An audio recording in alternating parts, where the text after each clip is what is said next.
જય હિન્દ, વંદે માતરમ દોસ્તો. તો મિત્રો, એસએમસી જુનિયર ક્લાર્ક માટેનું આજે આપણે સંપૂર્ણ સિલેબસ મુજબનું મોડેલ પેપર જોવાના છીએ. મિત્રો, એસએમસી જુનિયર ક્લાર્ક માટે મોસ્ટ આઈએમપી મટીરિયલ, જેની અંદર 3000 કરતાં પણ વધારે મોસ્ટ આઈએમપી પ્રશ્ન આપેલા છે. બરોબર, જેની અંદર ગુજરાત મુલકી સેવા નિયમો એટલે કે GCSR, જીપીએમસી એક્ટ, બિન સચિવાલય કચેરી કાર્ય પદ્ધતિ, સરકારી લેખન પદ્ધતિ, આના સિવાય કોમ્પ્યુટર પણ આની અંદર એ છે. આવા ટોટલ આપણા જે ટેકનિકલ સબ્જેક્ટ છે ટોટલ એના 3000 કરતાં પણ વધારે મોસ્ટ આઈએમપી પ્રશ્ન આપેલા છે. અને જે આપણી પરીક્ષાની નવી તારીખ આવશે, લગભગ ઓગસ્ટ મહિનામાં એ પરીક્ષા યોજાવાની છે. તો આ પરીક્ષામાં તમને બેઠા પ્રશ્ન જોવા મળશે. તો આ PDF તમે જો પરચેસ કરવા માંગતા હો તો અહીં આપેલા નંબર ઉપર 63 5 20 79 240 આ નંબર ઉપર ગૂગલ પે અથવા તો ફોનપે દ્વારા 99 રૂપિયાનું પેમેન્ટ કરીને આ જ નંબર પર વોટ્સઅપ પર તમારે સ્ક્રીનશોટ મોકલવાનો રહેશે. જેવું પેમેન્ટ કરશો એવી માત્ર 2 મિનિટમાં તમને આ PDF મળી જશે, સંપૂર્ણ સોલ્યુશન સાથે. પ્રિન્ટ પણ તમે આની કઢાવી શકો છો. અંદાજે 150 જેટલા આની અંદર પેજ આપેલા છે. વધારે જાણકારી માટે હેલ્પલાઇન નંબર ઉપર તમે એની ટાઈમ કોલ કરી શકો છો, મેસેજ કરી શકો છો, વધારે જાણકારી મેળવી શકો છો. ચાલો મિત્રો, શરૂઆત કરીએ. ક્વેશ્ચન નંબર 1 છે કે ફાઇલ પર કરવામાં આવતા આંતરિક લખાણને શું કહેવાય? તો એને મિત્રો, જે ફાઇલ ઉપર આંતરિક જે લખાણ કરવામાં આવે છે એને નોંધ પદ્ધતિ કહેવામાં આવે છે. ઓપ્શન બી આપણો રાઈટ આન્સર બનશે. નેક્સ્ટ, સરકારી પત્રમાં વિષય ક્યાં લખવામાં આવે છે? તો જે વિષય છે તે મિત્રો સંબોધન પહેલા અને તારીખની નીચે લખવામાં આવે છે. ચાલો, સરકારી લખાણમાં હુંના બદલે શું વપરાય છે? તો સરકારી જે લખાણ છે મિત્રો, એમાં હુંના બદલે જે છે આ કચેરી અથવા તો આ વિભાગ, આવા શબ્દો વપરાય છે. તો આ કચેરી, આ વિભાગ બંને આવી શકે. તો ઓપ્શન ડી સાચો જવાબ આવશે, A અને B બંને. સરકારી લખાણમાં કયા વિરામ ચિહ્નોનો ઉપયોગ વાક્યને પૂરું કરવા માટે થાય છે? તો વાક્યને પૂરું કરવા માટે પૂર્ણ વિરામ. તો જવાબ આવશે પૂર્ણ વિરામ. ગુજરાત રાજ્ય વહીવટની ભાષાઓ બાબતનો અધિનિયમ કયા વર્ષમાં પસાર કરવામાં આવ્યો હતો? તો મિત્રો, જ્યારે ગુજરાતની સ્થાપના થઈ 1960માં એ વખત, એ સાલ. બરાબર, તો જવાબ આવશે આની અંદર 1960. ચાલો, પત્રકનો અર્થ શું થાય છે? પત્રક. તો આનો મિત્રો મતલબ થાય છે કે જે પત્રનો જવાબ આપવાનો છે તેને પત્રક કહેવાય છે. સેવા નિયમો અનુસાર પોતાના જ ખાતાની પરીક્ષાની દેખરેખ રાખવા બદલ સરકારી કર્મચારીને કયું ભથ્થું કે નાણાં ચૂકવી શકાય નહીં? તો એ છે મિત્રો, જવાબ આવશે મહેનતાણું. એડહોક નિમણૂક એટલે કેવી નિમણૂક? તો એડહોક નિમણૂક એટલે કે ભાઈ તદ્દન હંગામી નિમણૂક. કેવી? હંગામી નિમણૂક. કમ્પ્યુટર પર હિન્દીમાં કામ કરવા માટે કયા સોફ્ટવેરનો ઉપયોગ પ્રોત્સાહિત કરવામાં આવે છે? તો એ છે યુનિકોડ. ગુજરાત વિધાનસભામાં જો કોઈ સભ્ય પોતાની માતૃભાષામાં બોલવા માંગતા હોય તો કોની પૂર્વ મંજૂરી લેવી પડે છે? તો અધ્યક્ષની. અધ્યક્ષની, વિધાનસભાના જે અધ્યક્ષ હોય તેમની મંજૂરી લેવી પડે. ચાલો, ગુજરાત વિધાનસભાના હાલના અધ્યક્ષ કોણ છે? શંકરભાઈ ચૌધરી. વોર્ડ સમિતિના ચેરપર્સન્સની ચૂંટણી કેટલા સમયગાળે કરવામાં આવે છે? તો આની ચૂંટણી દર વર્ષે કરવામાં આવે. સફાઈ કામદાર કે ફાયર બ્રિગેડ જેવા આવશ્યક સેવાના કર્મચારીએ રાજીનામું આપતા પહેલા કેટલા સમયની લેખિત નોટિસ આપવી ફરજિયાત છે? 2 મહિના. જીપીએમસી એક્ટની કલમ 73 મુજબ કોર્પોરેશન વતી તમામ કરારો કરવાની સત્તા કોની પાસે છે? તો આ સત્તા છે મ્યુનિસિપલ કમિશનર પાસે. વાહન વ્યવહાર સમિતિમાં કુલ કેટલા સભ્યો હોય છે? 9 સભ્યો હોય ટોટલ. કેટલા? 9 સભ્યો. જીપીએમસી એક્ટની કલમ 19(3) મુજબ મુદ્દત પૂરી થતાં નિવૃત્ત થતા મેયર અથવા ડેપ્યુટી મેયર માટે શું જોગવાઈ છે? ચાલો, તેઓ ફરીથી ચૂંટણી લડી શકતા નથી. આ તો ખોટું છે ભાઈ, ફરીથી ચૂંટણી તેઓ લડી શકે છે. તેઓ આજીવન પેન્શન મેળવવા માટે હકદાર બને છે. આ પણ ખોટું આવશે.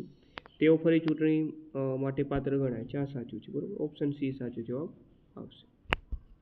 જીપીએમસી એક્ટ 1949માં પ્રકરણ 12માં શેની જોગવાઈ છે? તો પ્રકરણ 12ની અંદર મ્યુનિસિપલ, મોરીઓ અને ગટર કામો અંગેની જોગવાઈ કરવામાં આવેલી છે. ધ જીપીએમસી એક્ટ મુજબ નીચેના તમામ ચૂંટાયેલા પ્રતિનિધિ છે સિવાય કે, તો મેયર ચૂંટાયેલા પ્રતિનિધિ છે, chairman, standing committee, deputy mayor, આ બધા ચૂંટાયેલા છે. પણ મ્યુનિસિપલ સેક્રેટરી આ ચૂંટાયેલા છે. શહેરની અંદર અથવા બહાર પાણીની મુખ્ય લાઈનો, પાઇપ અને ડક્ટને નવા નાખવા કે રિપેરિંગ માટેની જોગવાઈ જીપીએમસી એક્ટની કઈ કલમમાં દર્શાવેલ છે? કલમ 192. સગર્ભા માતા તથા સ્તનપાન કરાવતી માતા અથવા શિશુઓને અથવા શાળાએ જતા બાળકોને દૂધ પૂરું પાડવા જેવી બાબતોની જોગવાઈ Gujarat provincial municipal corporation act 1949ની કઈ કલમમાં દર્શાવેલ છે? તો આ કલમ 66માં દર્શાવેલ છે. કલમ 66. નીચેનામાંથી કઈ સ્થિતિમાં પ્રોપર્ટી ટેક્સની પ્રાથમિક જવાબદારી ભાડુઆત પર રહેશે? તો કે ભાઈ જ્યારે પરિસર સીધા સરકાર કે કોર્પોરેશન પાસેથી ભાડે લીધેલ હોય. જીપીએમસી એક્ટ 1949 મુજબ બિલ્ડિંગની વ્યાખ્યામાં શું સામેલ નથી? તો વરંડા આવશે બિલ્ડિંગની વ્યાખ્યામાં. ફિક્સ્ડ પ્લેટફોર્મ પણ આવશે. મોબાઈલ ટાવર બિલ્ડિંગની વ્યાખ્યામાં નથી આવતું. નવા બાંધકામ માટે કમ્પ્લીશન સર્ટિફિકેટ અને પરમિશન માટે અરજી કેટલા દિવસમાં કરવી પડે છે? 1 મહિના. જીપીએમસી એક્ટ 1949ની કલમ 51(4) અનુસાર જેનો લઘુત્તમ માસિક પગાર ભથ્થા સિવાય નિયત રકમથી વધુ હોય તેવી કાયમી ઓફિસ ઊભી કરવા માટે કોની મંજૂરી જરૂરી છે? કોર્પોરેશન. જીપીએમસી એક્ટની કલમ 45 મુજબ નિમાયેલ અધિકારી જેમ કે સિટી એન્જિનિયરને 1 મહિનાથી વધુ રજા મંજૂર કરવામાં આવે ત્યારે તેની જગ્યાએ કાર્યકારી નિમણૂક કોણ કરે છે? તો એ કરે મિત્રો કોર્પોરેશન.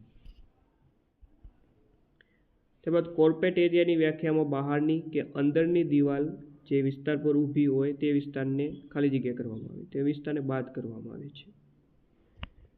4. સરકારી કર્મચારીને બિનજમા રજા મંજૂર કરવામાં આવી હોય તો રજા પગાર કેટલો ચૂકવાશે? તો અર્ધ પગારી રજા પર હોય એટલો. ગુજરાત મુલકી સેવા રજા નિયમો 2002માં ગર્ભપાતના કિસ્સામાં પ્રસૂતિ રજા કેટલી મળે? 45 દિવસ મળે, 1.5 મહિનો. ચાલો ક્વેશ્ચન નંબર 28. ગુજરાત મુલકી સેવા રજા નિયમો 2002માં રજા દરમિયાન અન્ય નોકરી કરી શકાય? ના કરી શકાય. રજા દરમિયાન અન્ય નોકરી નથી કરી શકાતી. તો જવાબ આવે નહીં. જીસીએસઆર પગાર નિયમો 2002માં ખાતાના વડાની સૂચિ કયા પરિશિષ્ટમાં છે? ખાતાના વડાની સૂચિ પરિશિષ્ટ 2.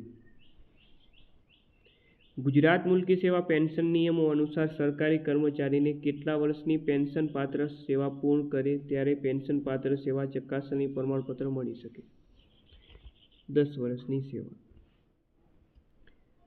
ચાલો ગુજરાત મુલકી સેવા પેન્શન નિયમો 2002ના નિયમ 82 મુજબ કુટુંબ તરીકે જૂથ એકમાં નીચેનામાંથી કોનો સમાવેશ નથી થતો? તો જૂથ એકની અંદર મિત્રો વાત કરીએ તો એમાં પરિણીત પુત્રનો સમાવેશ ના થાય. ગુજરાત મુલકી સેવા નોકરીની સામાન્ય શરતો 2002ના નિયમોના અર્થ મુજબ દિવસ એટલે મધ્યરાત્રિથી બીજી મધ્યરાત્રિ સુધી. ગુજરાત મુલકી સેવા નોકરીની સામાન્ય શરતો 2002માં વિશિષ્ટ સંજોગોમાં થતા અંગત ખર્ચને પહોંચી વળવા માટે અપાતા ભથ્થાને શું કહેવાય? તેને કહેવાય વળતર ભથ્થું. નેક્સ્ટ, ગુજરાત મુલકી સેવા નોકરીની સામાન્ય શરતો 2002માં નિયમ 53 હેઠળ કયા નિયમો રદ કરવામાં આવ્યા? તો જવાબ આવે મુંબઈ મુલકી સેવા નિયમો 1959. ગુજરાત મુલકી સેવા પગાર નિયમો 2002માં સામાન્ય ઇજાફો કેટલા વર્ષે મળે છે? દર વર્ષે. નીચેનામાંથી કયો ઈ ગવર્નન્સનો હેતુ નથી? તો ઈધરા આવશે, સ્વાગત કાર્યક્રમ આવશે, ડિજિટલ ગુજરાત આવશે, પણ સુજલ કાર્યક્રમ આ ઈ ગવર્નન્સનો હેતુ નથી. નીચેના પૈકી કયા પ્રકારના કાગળને કાગળ તરીકે ગણવામાં આવતા નથી? તો એ છે સર્વ લોકોની જાણ માટે ફેરવેલા પરિપત્ર. અધિકારી તરફથી અંગત મદદનીશને મોકલાતા પૂંઠાને ખાલી જગ્યા ગણવામાં આવે છે તાકીદના.